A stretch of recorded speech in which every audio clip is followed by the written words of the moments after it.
I want to get back to this parts per million thing. Sure. What's the right amount? What, 400 is supposed to keep me up at night, right, and terrify me. What's the right amount? Dave? It's science, Rich. Yeah. And give me a range in history on parts per million. It's science. Well, you know, Dave, I'll be honest with you. Yeah. I can't tell you right now, but you know what I can do? But you know I can, because I came prepared. Dave, I can look it up. Number one. And then when I look it up, you know what I'm going to do? Yeah. I'm going to cite my source. So let's see what source you're going to cite now. I'm going to give this to you, Rich. Well, let's just cite it. You know what? You're going to go home and do the research. Just tell me. And you're going to say, he's right again. I can't stand it. Dave, just tell me. I hope you have Valium per night. What's the source? So, what's the source? This is the, let's see here. Hang on a second. Name your source. I'm just going to give it to you. You can look it up. Yeah, you're going to give me something. Yeah, it's the guy is named P. Goslin, and he did this report in May of 2013. Me and him. Caller, what's the question?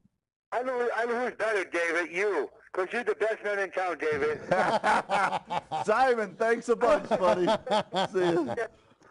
Okay, so here's, I don't know what the right answer is. What I do know is... You said you did. Well, I can tell you the research I pulled, and I can give you a range. According to your research. You can look... So you mean your research is going to be different from mine? Well, you don't have research, number one. See, that's why I asked you to cite your source. So I'm going to give this to you, and then you can dig into it, okay? Yeah, but no, see, the thing is, from now on, now on, you got before you come on to a show, really, and embarrass yourself, you're going to say, you're going to say to guys, so before I come on, I better make sure that I've got my I's dotted and my T's crossed, and I don't make a fool out of myself by saying I'm getting facts from somebody when I can't cite the source that I'm getting.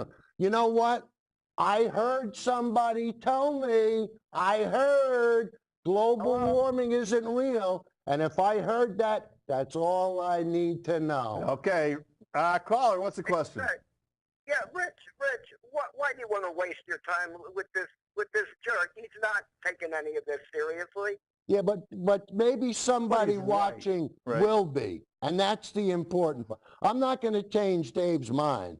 But maybe somebody will say, you know what, Dave, you've gone off the deep end. They're going to feel sorry for you. You think? Well, I mean, really. Send your sympathy cards to reality. What's the name of the show? Thanks for the call. The truth. Okay, so here's my perspective, and you can have fun with this all day long. The research I did said that the ranges of CO2 on planet Earth, and I'm a huge agnostic on these numbers just because I don't think you can historically prove or demonstrate what they've been. Temperatures on planet Earth only achieved some degree of reliability since the late 1800s. Prior to that, we did not have temperature gauges around the world. And the ones that are around the world today are pretty questionable. I spent a lot, but here's the range on parts per million on CO2. 170 parts per million to 7,000.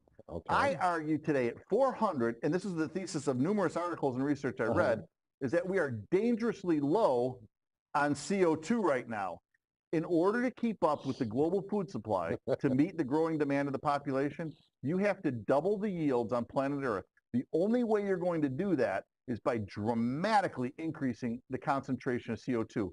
And the reason I brought up those diagrams, Rich, is because all of them show the heat from the sun zipping right through the CO2 and warming the Earth, but then when the gas is trying to escape, they're blocked by the CO2. There you go. Right? That's the idea. So this is remarkably stupid because those same rays in their diagram are blasting through the CO2. In my mind, the more CO2, the less the heat is getting through to the planet. No. The CO2, that would be too logical. I know. CO2 traps. It traps the heat. Okay, it traps it. The idea then is, how does it get through it in the first place? It reflects back off. So the more you have, the better. And it has a warming effect. Yes, it does. So the more CO2, the better. Very simple. You're coming around on this, take two containers. Yeah. Two containers. Two empty containers. Yeah. You put a tube with CO2 in one of them, and you leave the other one alone. You shine a light on it. Yeah. Which one heats up fastest? The one with the CO2. Really? The one? Really? Because the CO2, it's science. Really? It's provable. But it's repeatable.